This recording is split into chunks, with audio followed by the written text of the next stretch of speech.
Good morning everyone. कसे आहात सर्वजण? आय होप तुम्ही सगळेजण ठीक असाल आणि स्वतःची काळजी घ्या.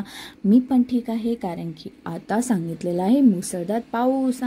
मी करू शकते का बातम्या? ना ना ना, इंटरेस्ट नाही आहे. हां चला, मी चालली आहे कुठे आणि माझा अवतार असा.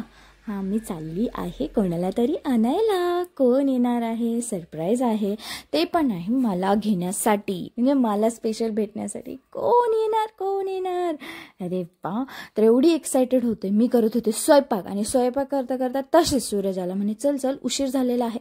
म्हटलं चल, त्याच्यामुळं आहे त्या अवतारात निघाले मी घरच्याच कपड्यांवरती आणण्यासाठी. म्हटलं चला, फर्स्ट टाइम येत आहे मला घेण्यासाठी, म्हणजे मला भेटण्यासाठी, तर जास्त लेट नको व्हायला, आपण तिथे जाऊन वेट करावा. तर चला, पोचलेलो आहोत आपण बस स्टॉपवरती, छत्रपती संभाजीनगरच्या एसटी स्टँडवरती. तर इथे आम्ही वेट करत होतो, कधी येत आहे. प्रत्येक गाडी बघत होतो.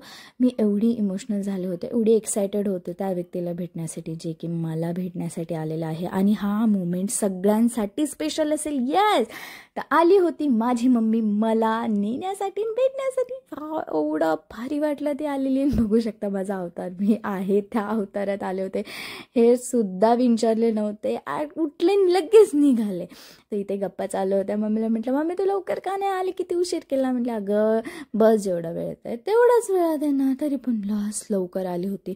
आणि खरंच मम्मी मला जेव्हा पुण्याला भेटायला यायची, तेव्हा राहायची, तेव्हा एवढं काही वाटत नव्हतं. तेवढे म्हणजे जवळच होतो आणि मी कधीही जाऊ शकत होते. बट जसं लग्न झालं तशा गोष्टी खूप चेंज होतात. हे गर्ल्स रिलेट करू शकतात, मला असं वाटतं. जे पण रिलेट करू शकतात त्यांनी मला प्लीज कमेंट बॉक्समध्ये सांगा. आणि ते मस्ती चालू होती आमची.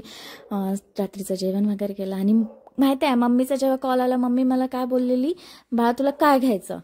तर मम्मी स्वतःच बोलली, मी तुझ्यासाठी काजू कतली किंडर जॉय घेते. आणि खरंच हेच असतं आईचं प्रेम, जे की न बोलता आपल्याला आपल्या फेवरेट गोष्टी भेटतात गाईज.